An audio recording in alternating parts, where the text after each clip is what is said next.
आइए दोस्तों, आज हम करने वाले हैं परचेज कंसिडरेशन का कॉन्सेप्ट शेयर्स के लिए।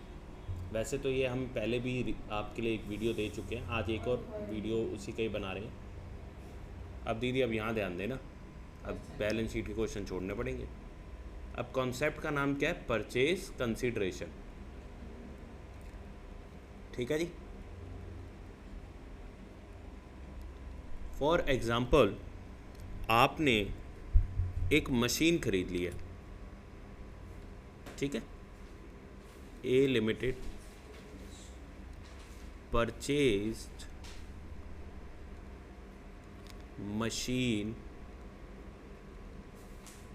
और एनी एसेट ऑफ रुपीज 99,000, ठीक है।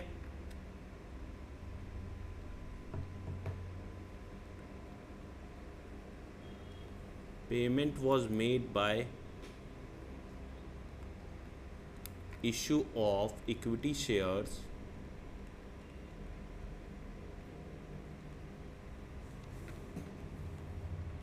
of rupees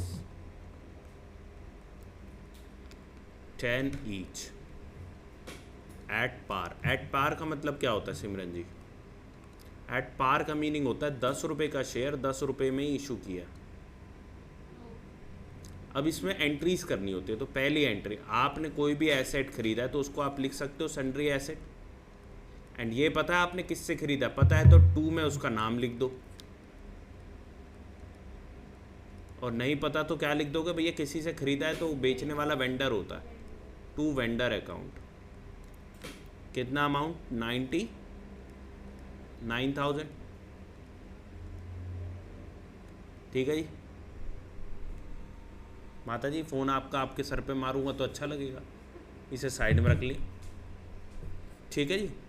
being asset purchased, कोई भी एसेट हो, अब इस वेंडर को पेमेंट की जाएगी, तो कैसे पेमेंट की जाएगी? Vendor account debit.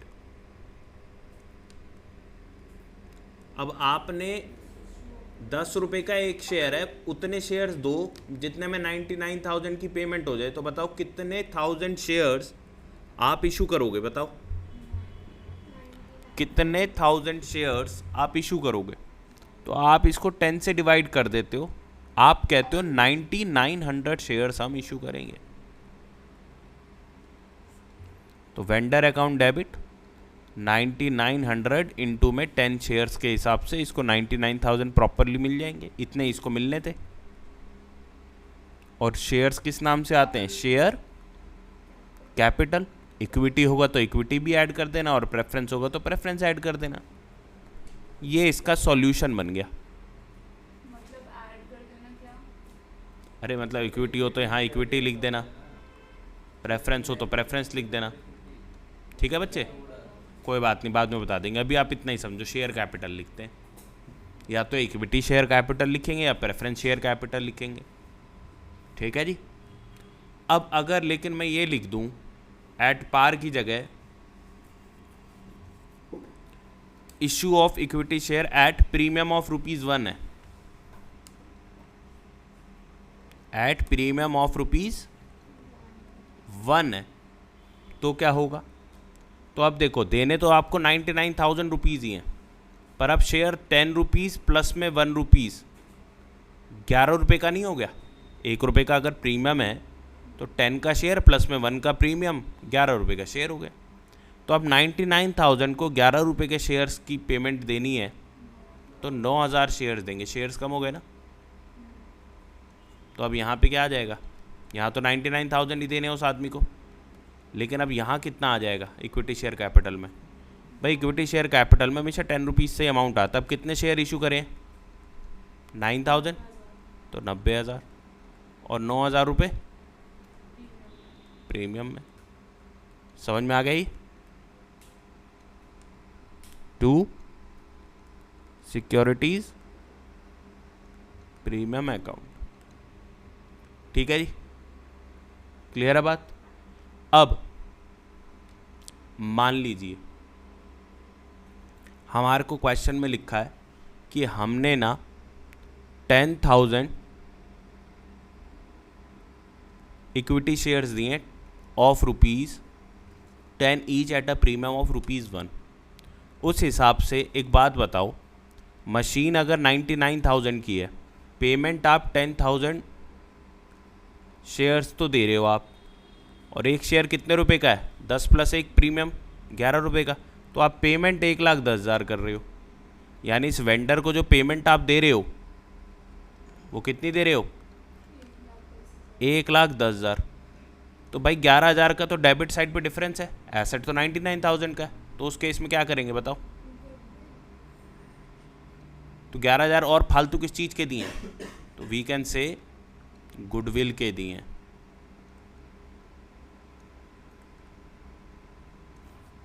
Goodwill account debit.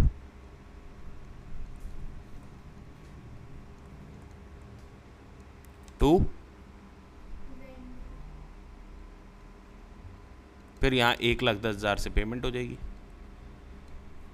यहाँ कितने आ जाएंगे? 10,000 शेयर इशू कर रहे हो आप। ये 1,10,000 मैंने क्या निकाला है? ये निकाला है मैंने परचेज कंसिडरेशन। क्या निकाला है?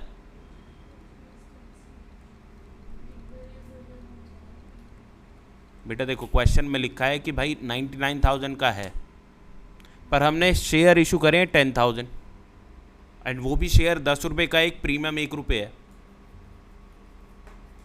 तो अब बताओ ना मुझे, 11 रुपये का शेयर है और 10,000 शेयर्स दिए हैं, तो कितने रुपए आप दे रहे हो? ये परचेज कंसिडरेशन है। कितने रुपए दे रहे हो? कितने रुपए का सामान दे रहे हो? टू बी प्रिसाइज 1,10,000 रुपये का।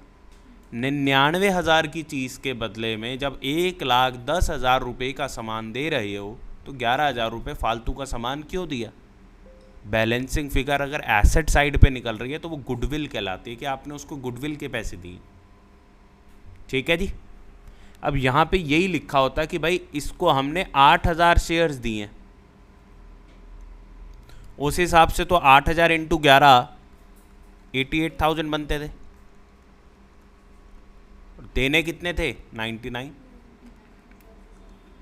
भाई 88,000 आप दे रहे हो और बनते कितने थे?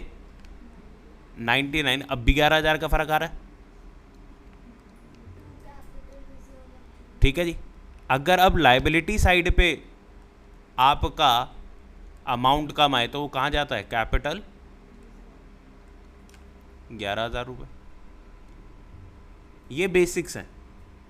अब क्वेश्चन में क्या हो सकता है एडवांस करने के लिए? अच्छा, ये कैपिटल रिजर्व में क्यों आया अमाउंट, ये भी पता कर लो कि जब भी आप कोई कैपिटल एक्सपेंडिचर करते वक्त कोई फ़ायदा कर लेते हो या कभी कभार होने वाले फ़ायदे होते हैं, वो कैपिटल प्रॉफिट कहलाते हैं। ठीक है जी। क्या कहलाते हैं? कैपिटल प्रॉफिट कहलाते हैं। वो कैपिटल रिजर्व में आते हैं। बात समझ में आ गई? चलो जी। अब क्या हो सकता है? कह रहे पेमेंट 8,000 के शेयर्स प्लस में एक बैंक ड्राफ्ट ऑफ ₹11,000 हो। बैंक ड्राफ्ट 11,000 या 10,000 का कर लो। ठीक है जी। तो अब कितनी पेमेंट दे रहे हो? 88 ये शेयर्स से, और बैंक से कितनी दे रहे हैं हम? 10,000। टोटल कितनी दे रहे हैं हम? 98,000। तो अब हमारा परचेज कंसिडरेशन कितना हो गया? 98। 1,000 रुपये का हमारा ये रहेगा। ठीक है। और यहाँ पे कैसे दिखाएंगे हम?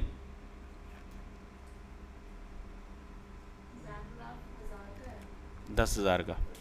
तो 8,000 × 10, 8,000 × 1, यहाँ पे 8,000, यहाँ पे 80,000, 10,000 का टू बैंक। और पेमेंट कितनी होनी है टोटल हमारी? 98,000।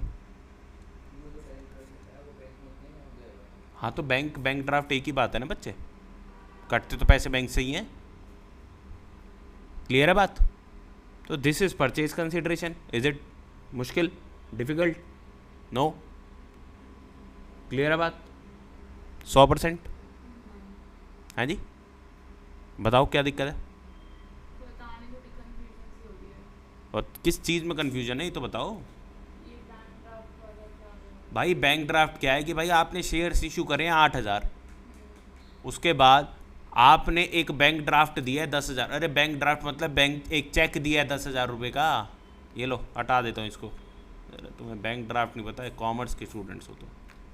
चेक दिया है तुमने 10,000 रुपये का उसको, तो टोटल पेमेंट कितनी करी है? 98,000 की करी है। ठीक है बच्चे, 88 की शेयर्स के थ्रू, 10,000 रुपये की बैंक के थ्रू, 98,000 की पेमेंट करी है। 99,000 की करनी थी, 1,000 रुपये का फ़ायदा है वो कैपिटल रिजर्व में आ गया। 98,000 की पेमेंट ये हमने करके दिखा दी। इसमें कोई doubt? This is purchase consideration, इसमें क्या मुश्किल है? ईजी है कि नहीं है? अब एक क्वेश्चन समझाना था, तुम्हारे डाउट के चक्कर में यार दिमाग से निकल गया। क्या क्वेश्चन था, एक मिनट सोचता हूँ।